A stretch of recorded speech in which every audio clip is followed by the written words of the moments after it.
Hello guys, today I'll be telling you how to fix your Valorant if it's not opening. So, there are a lot of ways in fixing that, from booting the app itself or cleaning your computer for space. But for me, the most effective things is opening up the task manager.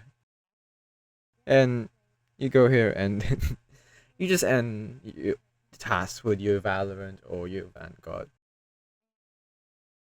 So, another thing that you have to consider is that if your Valorant keeps pausing and updating, simply pause and play the game again, and play the game update again, and for some reason it should work fine.